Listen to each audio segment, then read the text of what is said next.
అసలు big boss హౌస్‌లా big boss అనేది individual game అని ఎందుకు సొల్లు కబుర్లని బిగ్ బాస్ టీమ్ చెప్పడం? ఒక హోస్ట్ వచ్చి అదే చెప్పడం. ఎందుకు అట్లా చెప్పడం? అదొక గ్రూప్ గేమ్. మేము లోపలికి పంపించేటప్పుడే గ్రూప్స్ అందరినీ కలిపి పంపిస్తాం అని పెడితే అయిపోయేది కదా! ఇప్పుడు ఎక్కడైనా లోపలికి పోయిన తర్వాత ఫ్రెండ్‌షిపో లేకపోతే మైండ్ సెటో కలిసి కుదిరి లోపల ఫ్రెండ్స్ అవ్వడం అనేది డిఫరెంట్.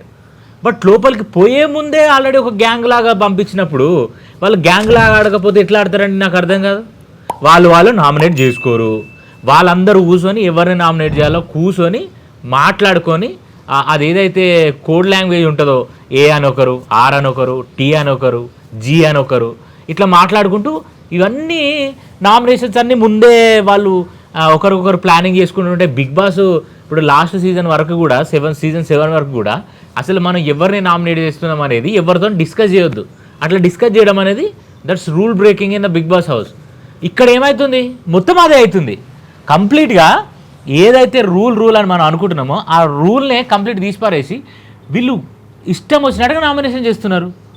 ఇప్పుడు పృథ్వీ అయితేంది, నిఖిల్ అయితేంది, యష్మి అయితేంది, ప్రేరణ అయితేంది, అలా ఎలా అసలు నాకు అర్థం కాదు. ఈ రోజున అసలు గౌతమ్ కృష్ణ వాళ్ళ గురించి ఇంత ఖరాఖండిగా ఓపెన్ చేసి మీరు ఫేవరెటిజం, మీరు గ్రూప్ గేమ్, మీరు కంప్లీట్గా ఒక ప్లానింగ్తో ఆడుతున్నారు అనే మాట అసలు మనకు వినబడకపోయేది, కనబడకపోయేది ఈయన ఎక్స్పోజ్ చేయకపోతే. అది నా opinion, literally my opinion. And ఇకపోతే గౌతమ్కి ప్రేరణకి మధ్య జరిగిన నామినేషన్ ఏదైతుందో Prerana was so cute. Bigg Boss start అయినప్పుడు చాలా అంటే చాలా క్యూట్ బిహేవియర్ ఉండే, చాలా మంచి పాయింట్స్ ఉండే. తెలుగు వచ్చిరాని తెలుగు మాట్లాడుతుంటే కూడా ఆమెను చూస్తుంటే మస్తు హ్యాపీగా అనిపిస్తుండే. వావ్ ఎంత బాగా మాట్లాడుతుంది, ఎంత బాగుంది. అండ్ ఆ అమ్మాయినే ఎవరైతే మనం ఇప్పుడు బ్యాచ్ అంటున్నామో ఆ బ్యాచ్ అంతా ఈమెనే కార్నర్ చేస్తున్నారనే ఫీలింగ్కి వచ్చినాం. కానీ ఈమె యారగెంట్, షార్ట్ టెంపర్, ఆమె మాట్లాడే పాయింట్స్ ప్రతిసారి చెప్పిందే మళ్ళీ తిప్పి చెప్పడం ఏదైతుందో అవి ఇంత చాలా ఇరిటేషన్ వస్తుంది. నాకు అర్థం కావట్లా. అరే అది సీతాఫలం కోసం నామినేషన్ ఏంది నాకు అర్థం కాదు. సీతాఫలం కోసం నామినేషన్ చేస్తారు. అండ్ ఇంకొక పాయింట్ నేను ఇక్కడ చెప్పాలనుకున్నా గైస్, 24/7లా ఇంత జరుగుతుంది. ఇంత జరగడంలో చాలా మంచి పాయింట్స్ ఉంటున్నాయి. మొత్తం కట్ చేస్తున్నారు బిగ్ బాస్ టీం. అసలు ఈ బిగ్ బాస్ టీం ఎవరైతే ఎడిటర్ ఉన్నారో, ఆ ఎపిసోడ్ ఎడిటర్ ఎవరైతే ఉన్నారో ఆ ఎడిటర్ చేసే తప్పు వల్ల అసలు పాయింట్ ఏంది, దాని ముందేం జరిగింది, దాని వెనకేం జరిగింది, దాని తోకేంది, దాని మూతేంది అనేది కనబడకుండా అయిపోతుంది కంప్లీట్గా. దానికి ఎవరు బాధ్యులు? ఖచ్చితంగా మీరే కదా, ఎడిటర్సే కదా, బిగ్ బాస్ టీం ఎడిటర్సే కదా అంతా చేసేది. అండ్ బిగ్ బాస్ మీరు కళ్ళు మూసుకున్నారా, నోరు మూసుకున్నారా, చెవులు మూసుకున్నారా? రెండు మూసుకున్నారు, లేకపోతే మూడు ఇట్లా మూసుకున్నారేమో. అక్కడ ఫేవరెటిజం నడుస్తుంది, అక్కడ గ్రూప్ గేమ్ నడుస్తుంది, అక్కడ ఇష్టం వచ్చినట్టు నామినేషన్ జరుగుతున్నాయి, ఇష్టం వచ్చినట్టు కోపాలు జరుగుతున్నాయి, ఇష్టం వచ్చినట్టు తాపాలు జరుగుతున్నాయి. మీరు మాట్లాడకపోతే ఎలా బిగ్ బాస్? ఎలా మీరు మాట్లాడకపోతే? అండ్ ఆ టేస్టీ తేజ మీరికి దమ్ముంటే మాట్లాడు, దమ్ము లేదు, నీకు దమ్ము లేదు. పృథ్వీ ఎప్పుడు ఫౌల్ గేమ్ ఆడలేదా? నిఖిల్ ఎప్పుడు ఫౌల్ గేమ్ ఆడలేదా? నబీల్ ఎప్పుడు ఫౌల్ గేమ్ ఆడలేదా? ఒక టేస్టీ తేజ, గౌతమ్ ఒక్కడే, వీళ్ళిద్దరు మాత్రమే డిఫరెంట్ ఉన్నారా? అండ్ యష్మి తప్పు చేయలేదా టేస్టీ తేజ విషయంలో? ఎందుకు ఇలా చేస్తున్నారు అర్థం కావట్లే. దాన్ని ఎవరు అరికట్టాలి? మరి ఎవరు అరికట్టాలి? Worst player of the house అని చెప్పి టేస్టీ తేజ అని అన్నారు. బట్ వాట్ ఎవర్ గైస్, వాళ్ళకి నచ్చిన పాయింట్ చెప్పలే అని అనట్లే. కానీ పాయింట్ చెప్పడమే కాకుండా వాళ్ళు చేసిన తప్పేంది తెలుసా? వాళ్ళు చాలా ఫేవరెటిజంగా, చాలా group game, ART, Avinash, Rohini, tasty Teja, నేను జీని మర్చిపోను, నువ్వు ఆర్ని మర్చిపోకు, నువ్వు టీని మర్చిపోకు.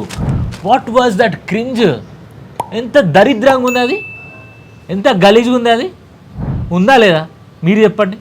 ఏం ఆడడానికి వచ్చిళ్ళు? ఆదిత్యంతో ఇంటర్వ్యూ చేసిన మీకు ఆల్రెడీ నిన్న ప్రీవియస్ కూడా వీడియోలో కూడా చెప్పాను. ఆయన అన్నాడు ఈ గ్రూప్ గేమ్ ఏదైతే ఉన్నదో వాళ్ళు రావడం వల్ల చాలా ఇబ్బంది అయింది. నేను నాకు చాలా అంటే చాలా ఇబ్బంది అయింది. అసలు గ్రూప్ గేమ్ ఆడడం ఏంది, ఒక గ్రూప్గా లోపలికి రావడమే పెద్ద మైనస్.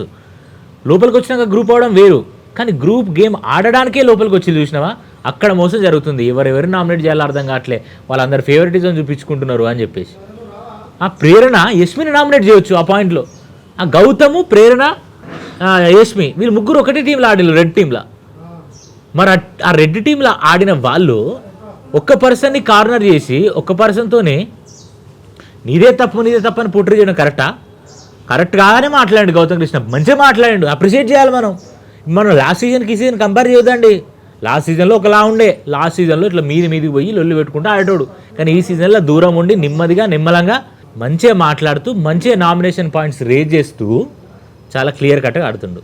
ఇక పోతే పృథ్వీని గౌతమ్ నామినేట్ చేసిన పాయింట్ బాగుంది, పృథ్వీ నామినేట్ చేసిన పాయింట్ కూడా బాగుంది. బట్ వీళ్ళు చూపించే విధానం, వాళ్ళు చూపించే ఆరోగెన్స్, వాళ్ళు క్లాప్స్ కొట్టే విధానం, వాళ్ళు ఒక మనిషిని డీఫేమ్ చేసే విధానం చాలా బ్యాడ్గా, అంటే చాలా బ్యాడ్గా పోర్ట్రే అవుతుంది. ఇప్పుడు కే బ్యాచ్ అంటే నేను నిజంగా ఏ వీడియోలో కూడా కే బ్యాచ్ గురించి మాట్లాడాల, ఏ వీడియోలో కూడా మాట్లాడాల.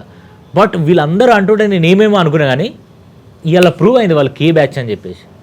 ఓకే, చాలా అంటే చాలా కే బ్యాచ్ అంతా ఒక సంతతి, ఆ సంతతి అంతా పెట్టుకొని ఎలా గెలవాలనుకుంటున్నారో నాకు అర్థం కావట్లే. అసలు పూర్తిగా ఉత్సాహం మొత్తం అయింది బిగ్ బాస్ చూడడానికి. ఏంటంటే ఎవరు గెలుస్తారో చూద్దాం, అసలు ఇంత జరిగింది కదా, మరి ఎవరిని గెలిపిస్తాడో అనే ఒక్క క్యూరియాసిటీ తప్ప వేరే ఏం లేదు. అర్థమవుతుందా? నబీల్ని, ఇంకో విషయం చెప్పాలి, నబీల్ని మనం నామినేట్ చేద్దామని అనుకుంటాం. అసలు నబీల్ని నామినేట్ చేయకపోతే వాడు ఫైనల్ దాకా వస్తాడు రా ఆట. అరే ఈ పగలు ప్రతీకారాలేందిరా బాబు, మీరు నామినేట్ చేయాల్సిన పాయింట్స్ పెట్టుకొని నామినేట్ చేయండి. వీని ఉంచితే ఇట్లా చేస్తాడు, వాడు పంపిస్తే అట్లా చేస్తాడు, ఇవన్నీ ఎందుకు, ఎవరి కోసం ఇవన్నీ? చాలా అంటే చాలా వరస్ట్ గేమ్ గైస్, చాలా వరస్ట్ గేమ్. మీకు ఏమనిపించో కింద కామెంట్ చేయండి. అండ్ ఆల్రెడీ ఇవాళ మా అన్నయ్య సినిమా పాట లెక్క, మా అందరివాడి సినిమా లెక్క పాటలు లెక్క ఇలా పాటలు వేస్తాడు. ఆల్రెడీ నబీల్ వాళ్ళ ఫ్యామిలీ వచ్చింది, మనం ప్రోమోలో చూసినాం. నబీల్ వాళ్ళ ఫ్యామిలీతో పాటు ప్రేరణ వాళ్ళ హస్బెండ్ కూడా వచ్చినట్టు మనకు వార్తలు వచ్చినాయి. సో ఈ ఫ్యామిలీ వీక్ నడుస్తుంది, వాళ్ళంతా ఈ టాస్క్లని ఎంటర్టైన్మెంట్ టాస్క్లు ఫ్యామిలీ వీక్ అంతా నడుస్తూ ఉంటాయి కాబట్టి నథింగ్ విల్ హ్యాపెన్, మళ్ళీ కలిసిపోయినట్టే కనిపిస్తుంది. సో నామినేషన్ పాయింట్స్, నామినేషన్ కథలు అయితే ఇలా ఉన్నాయి. సో మీకు నిన్న చూసిన గేమ్ స్ట్రాటజీ అవ్వచ్చు, వాళ్ళు చూపించే విధానాలు అవ్వచ్చు, మీకు ఏమనిపించిందో దయచేసి ఖచ్చితంగా కింద కామెంట్ చేసి చెప్పండి. అండ్ ఎవరి గేమ్ మీకు నచ్చింది, ఎవరి గేమ్ నచ్చలేదు, అసలు ఎవరు కోటేస్తున్నారు, ఎవరు సపోర్ట్ చేద్దాం అనుకుంటున్నారో కింద కామెంట్ చేసి చెప్పండి. అండ్ దయచేసి మా ఛానల్ని సబ్స్క్రైబ్ చేసుకోండి.